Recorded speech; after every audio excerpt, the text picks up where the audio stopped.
Operation തൂഫാന്റെ ഭാഗമായി കൊല്ലം city പോലീസിന്റെ നേതൃത്വത്തിൽ ലഹരി വിരുദ്ധ ബോധവൽക്കരണ ക്യാമ്പയിൻ സംഘടിപ്പിച്ചു.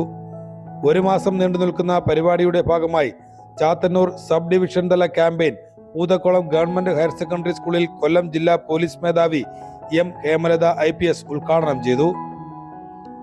ജീവിതം ആരംഭിച്ചു തുടങ്ങുന്ന സ്കൂൾ കാലഘട്ടത്തിൽ ലഹരിക്കെതിരെ തീരുമാനം എടുക്കുവാൻ വിദ്യാർത്ഥികൾക്ക് കഴിയണമെന്ന് എം ഹേമലത IPS പറഞ്ഞു. So this lot of efforts have been taken by the state government against this program. So adile ettum migacha reethiyil wonderful layout ചെയ്ത് enforcement, prevention, de-addiction and rehabilitation ഇങ്ങനെ ഒരു 4 ഘട്ട രീതിയിൽ ഗവൺമെന്റ് ഇൻട്രൊഡ്യൂസ് ചെയ്ത പ്രോഗ്രാമാണ് ഈ operation Toofan എന്ന് പറയുന്നത്.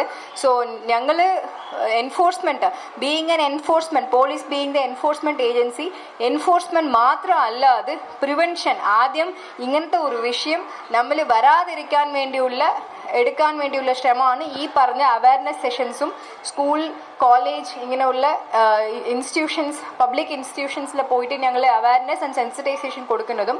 സോ ഇതല്ലാതെ ഇതിനായിട്ട് ഒരുപാട് ആൾക്കാർ ഹു ആർ അഡിക്റ്റഡ്, അവരെ റീഹാബിലിറ്റേഷനും അവരെ ഐഡന്റിഫൈ ചെയ്തിട്ട് അവർക്ക് റീഹാബിലിറ്റേഷൻ ആൻഡ് ഡി അഡിക്ഷനും കൂടി we are involving in this program. Chathannoor sub division പരിധിയിലെ സ്കൂളുകൾ, കോളേജുകൾ, റെസിഡൻസ് അസോസിയേഷനുകൾ, വ്യാപാരി സംഘടനകൾ, കുടുംബശ്രീ യൂണിറ്റുകൾ, യുവജന സംഘടനകൾ എന്നിവയെ ഉൾപ്പെടുത്തി ലഹരിക്കെതിരെ ശക്തമായ ജനകീയ മുന്നേറ്റം സൃഷ്ടിക്കുക എന്ന ലക്ഷ്യത്തോടെയാണ് പരിപാടി സംഘടിപ്പിക്കുന്നത്. Paravur councillor advocate Ajeena R. Shivan ബോധവൽക്കരണ ക്ലാസ് നയിച്ചു. Kollam city additional superintendent of police JK Dinil, Chathannoor ACP RS Anuroop, Paravur SHO G. Pradeep Kumar, narcotic cell ACP M. Robert Johnny, PTA president Shobha, principal doctor John Christopher, senior assistant V. Viji എന്നിവർ സംസാരിച്ചു.